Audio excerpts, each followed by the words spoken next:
شفق T V کے دیکھنے اور سننے والے محترم دوستو، میں ہوں سید زبیر شاہ اور آپ تمام دیکھنے اور سننے والوں کو السلام علیکم۔ ویڈیو کا آغاز کرنے سے پہلے چینل پر نئے آنے والے دوستوں سے التماس ہے کہ ہمارے چینل کو لائک اور سبسکرائب کریں تاکہ ہماری ہر نئی آنے والی ویڈیو آپ تک سب سے پہلے پہنچے۔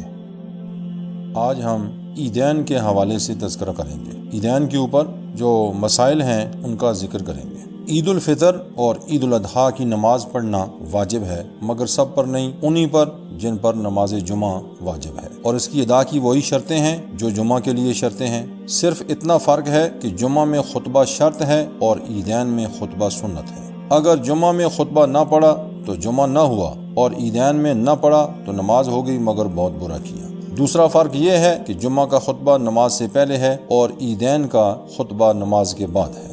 اگر عیدین کا خطبہ نماز سے پہلے پڑھ لیا تو برا کیا، مگر نماز ہوگی، لوٹائی نہیں جائے گی، اور خطبہ کا بھی اعادہ نہیں۔ اور عیدین میں نہ اذان ہے نہ اقامت ہے، صرف 2 بار اتنا کہنے کی اجازت ہے، الصلاۃ جامعۃ۔ بلا وجہ عید کی نماز چھوڑنا گمراہی اور بدعت ہے۔ عید کے دن یہ باتیں مستحب ہیں: حجامت بنوانا، ناخن کٹوانا، غسل کرنا، مسواک کرنا، اچھے کپڑے پہننا، نیا ہو تو نیا ورنہ دھلا ہوا پاک صاف لباس پہننا، انگوٹھی پہننا، خوشبو لگانا، صبح کی نماز محلہ کی مسجد میں پڑھنا، عیدگاہ جلد چلا جانا، نماز سے پہلے صدقہ فطر ادا کرنا، عیدگاہ کو پیدل جانا، دوسرے راستہ سے واپس آنا، نماز کو جانے سے پہلے چند کھجوریں کھا لینا، 3، 5، 7 یا کم و بیش مگر طاق ہوں، کھجوریں نہ ہوں تو کوئی میٹھی چیز کھا لے۔ نماز سے پہلے کچھ نہ کھایا تو گناہگار نہ ہوا، لیکن اگر عشاء تک نہ کھایا تو عتاب کیا جائے گا۔ خوشی ظاہر کرنا، کثرت سے صدقہ دینا، عیدگاہ کو اطمینان و وقار سے اور نیچی نگاہ کیے ہوئے جانا، آپس میں مبارکباد دینا، یہ سب باتیں مستحب ہیں۔ راستہ میں بلند آواز سے تکبیر نہ کہیں۔ عیدگاہ سواری پر جانے میں حرج نہیں ہے، مگر جس کو پیدل جانے پر طاقت ہو اس کے لیے پیدل جانا افضل ہے، اور واپسی میں سواری پر آنے میں حرج نہیں ہے۔ عیدین کی نماز کا وقت اس وقت سے شروع ہوتا ہے جب کہ سورج 1 نیزہ کے برابر اونچا ہو جائے، یعنی دخول کبریٰ نصف النہار شری تک رہتا ہے اس کا وقت، لیکن عید الفطر میں دیر کرنا اور عید الاضحیٰ میں جلد نماز پڑھ لینا مستحب ہے۔ اور سلام پھیرنے کے بعد زوال ہو گیا تو نماز جاتی رہی۔ زوال سے مراد نصف النہار شری ہے، جس کا بیان گزر چکا ہے۔ نماز عید کا طریقہ یہ ہے کہ 2 رکعت واجب عید الفطر یا عید الاضحیٰ کی نیت کر کے کانوں تک ہاتھ اٹھائے اور اللہ اکبر کہہ کر ہاتھ باندھ لے، پھر ثنا پڑھے، پھر کانوں تک ہاتھ اٹھائے اور اللہ اکبر کہتا ہوا ہاتھ چھوڑ دے، پھر کانوں تک ہاتھ اٹھا لے اور اللہ اکبر کہہ کر ہاتھ چھوڑ دے، پھر ہاتھ اٹھائے اور اللہ اکبر کہہ کر ہاتھ باندھ لے، یعنی پہلی تکبیر میں ہاتھ باندھے، اس کے بعد 2 تکبیروں میں ہاتھ لٹکائے، پھر چوتھی تکبیر میں ہاتھ باندھ لے۔ اس کو یوں یاد رکھے کہ جہاں تکبیر کے بعد کچھ پڑھنا ہے وہاں ہاتھ باندھ لیے جائیں، اور جہاں پڑھنا نہیں ہے وہاں ہاتھ چھوڑ دیے جائیں۔ جب چوتھی تکبیر پر ہاتھ باندھ لیے تو امام اعوذ باللہ اور بسم اللہ آہستہ پڑھ کر بلند آواز سے الحمد اور سورہ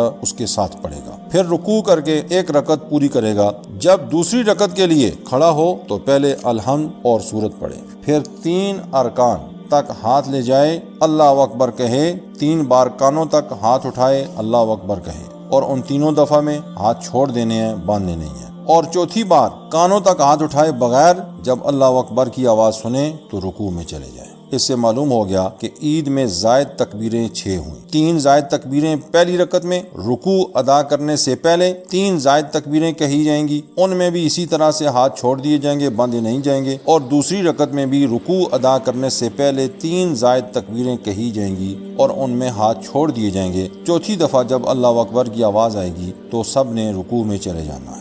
عید اور بقر عید کی نماز کا وقت اور مدت۔ کسی عذر کی وجہ سے عید کے دن نماز نہ ہو سکی، مثلا سخت بارش تھی، یا ابر کی وجہ سے، بادلوں کی وجہ سے چاند نہیں دیکھا جا سکا، یا ایسا کوئی اور عذر شرعی ہو گیا جس کی وجہ سے نماز کی ادائیگی ممکن نہ ہو سکی، تو عید کی نماز دوسرے دن پڑھی جائے، اور دوسرے دن بھی نہ ہوئی تو عید الفطر کی نماز تیسرے دن نہیں ہو سکتی، اور دوسرے دن بھی نماز کا وہی وقت ہے جو پہلے دن تھا، یعنی 1 نیزہ آفتاب بلند ہونے سے نصف النہار شری تک۔ اور اگر بلا عذر عید الفطر کی نماز پہلے دن نہ پڑھی تو دوسرے دن نہیں پڑھ سکتے۔ عید الاضحیٰ تمام احکام میں عید الفطر کی طرح ایک ہی جیسی ہے، صرف بعض باتوں میں فرق ہے۔ اس میں مستحب یہ ہے کہ نماز سے پہلے کچھ نہ کھائے اگرچہ قربانی نہ کرے، اور کھا لیا تو کرات نہیں ہے، اور راستہ میں بلند آواز سے تکبیر کہتا ہوا جائے، اللہ اکبر لا الہ الا اللہ واللہ اکبر وللہ الحمد۔ اور عید الاضحیٰ کی نماز عذر کی وجہ سے 12ویں تک بلا کرات مؤخر کر سکتے ہیں، 12ویں کے بعد پھر نہیں ہو سکتی،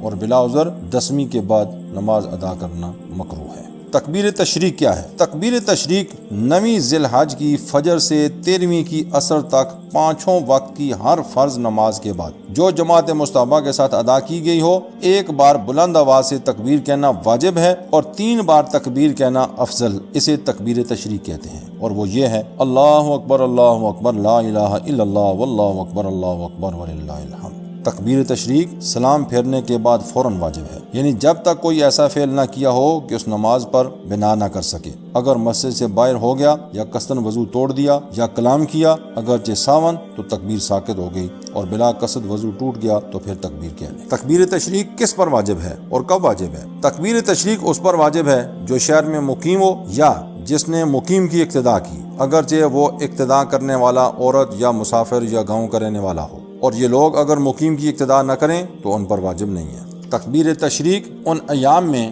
جمعہ کے بعد بھی واجب ہے، اور نفل اور سنت اور وتر کے بعد واجب نہیں ہے، البتہ نماز عید کے بعد بھی کہہ لے۔ عید الاضحیٰ کی نماز کے بعد ہر وہ شخص جس پر قربانی واجب ہے، جس نے قربانی کرنی ہے، اس پر جو صاحب نصاب ہے قربانی کرنا واجب ہے۔ قربانی کے لیے اچھا، خوبصورت، صحت مند جانور منتخب کریں کہ اس میں کوئی زہری عیب نہ ہو، اس کا سینگ ٹوٹا ہوا نہ ہو، کان کٹا ہوا نہ ہو، دم کٹی ہوئی نہ ہو، ظاہری طور پر اس کو جسمانی کوئی عیب نہ ہو، خوبصورت اور حسن و جمال والا جانور ہو، اور اس کو قربانی کے لیے منتخب کریں، اس کی قربانی کریں، سنت مصطفیٰ صلی اللہ علیہ وآلہ وسلم کے مطابق قربانی کریں، اور پھر اس قربانی میں سے جو گوشت حاصل ہونے والا ہے اس گوشت کے 3 حصے کریں۔ ان 3 حصوں میں سے ایک حصہ اللہ کی راہ میں غرباء اور مساکین میں تقسیم کریں، اور ایک حصہ اپنے اعزاء و اقرباء میں تقسیم کریں، اور ایک حصہ اپنے لیے اور اپنے اہل و عیال کے لیے۔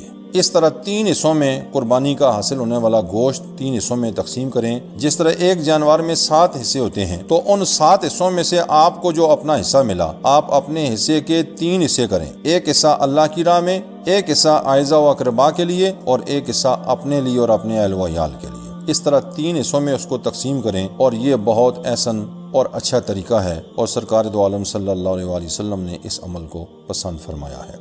اور اس میں خاص بات کہ قربانی کا جو گوشت ہے یہ صرف اور صرف مسلمان کے لیے ہے، اہل اسلام کے لیے ہے۔ قربانی کا گوشت کسی غیر مسلم کو، چاہے وہ عیسائی ہو، چاہے وہ ہندو ہو، چاہے وہ سکھ ہو، یا کسی بھی دوسرے مذہب سے تعلق رکھنے والا ہو، یہ قربانی کا گوشت اس کو دینا درست اور جائز عمل نہیں ہے۔ کیوں کہ یہ ایسا پاکیزہ گوشت ہے، اور یہ پاکیزہ گوشت صرف اور صرف مسلمان کے لیے ہے، اور وہ مسلمان ہی اس گوشت کو کھا سکتا ہے۔ آپ کے ساتھ گرد و نواح میں کوئی کام کرنے والے لوگ اگر غیر مسلم ہوں، عیسائی ہوں، سکھ ہوں، ہندو ہوں، دیگر مذاہب سے تعلق رکھنے والے ہوں، تو کسی بھی شخص کو دوستی میں آ کر قربانی کا گوشت نہیں دینا ہے۔ قربانی کے جانور کی کوئی بھی چیز، نہ اس کی کھال، نہ اس کا گوشت، نہ اس کی کوئی اور چیز کسی غیر مسلم کو نہیں دینی ہے۔ صرف اور صرف یہ مسلمانوں کا حق ہے، اور مسلمان ہی اس کو کھا سکتے ہیں، اور وہ اس کو استعمال کر سکتے ہیں۔ دعا ہے اللہ تبارک و تعالی ان سب باتوں پر ہمیں عمل کی توفیق نصیب فرمائے۔